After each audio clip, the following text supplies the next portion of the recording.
In the last video, we modeled fractions divided by fractions when the dividend is larger than your divisor. So when your dividend is larger than your divisor, you're going to get a whole number or a mixed number. Because remember, you're finding how many groups of your divisor are in the dividend.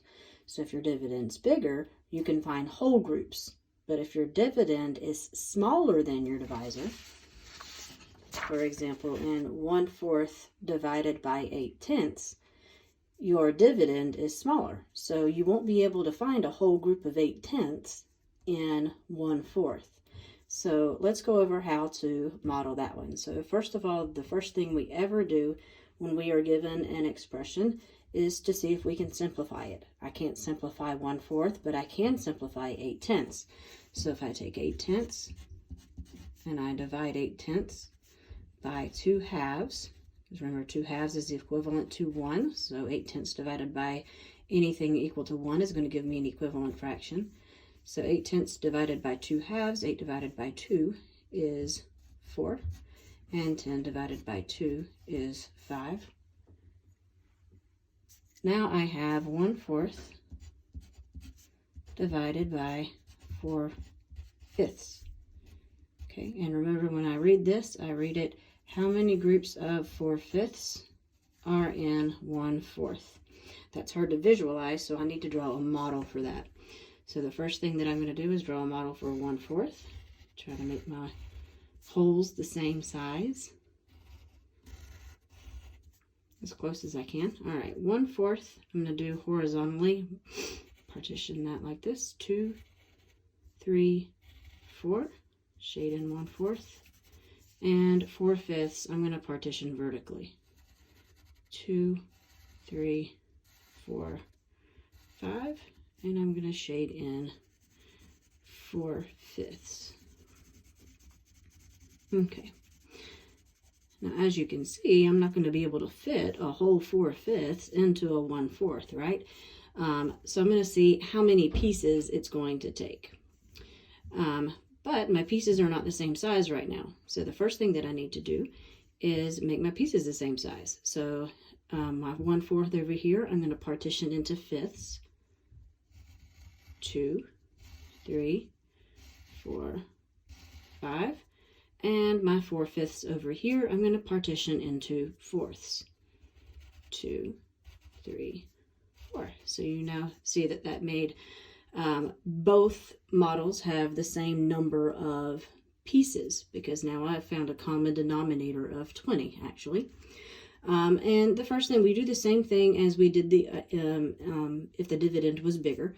We're going to find out how many pieces equals 4/5. So 4/5 equals how many pieces? All right, so that is 1, 2, 3, 4, 5, 6, 7, 8, 9, 10, 11, 12, 13, 14, 15, 16. So 4/5 equals 16 pieces. And remember, I'm trying to find how many groups of 4/5 are in 1/4. Well, if 4/5 is 16 pieces, I want to know, well, what fraction of 4/5 is in 1/4?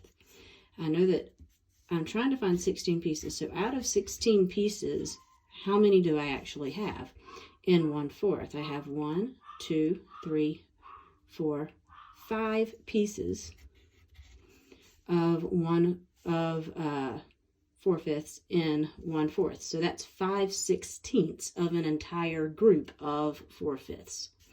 So 5/16 is my answer. And since I found an equivalent fraction here, I know that 5/16 is my answer to the original equation. All right. Let's just check. So if we did this the standard algorithm, and I'm always going to use my simplified even if I'm not modeling. All right, so we have 1/4 divided by 4/5. All right, the standard algorithm says that I keep my dividend the same, but I'm going to find the inverse of my operation. So the inverse of division is multiplication, and the inverse of 4/5 is 5/4. Okay, So if I inverse both things, it actually gets me back to the original answer, because I've canceled it out. All right, so I have 1 times 5 is 5, and 4 times 4 is 16.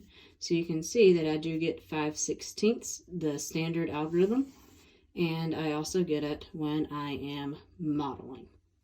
The key about modeling is just understanding that what you're doing is finding how many groups of your divisor are in your dividend.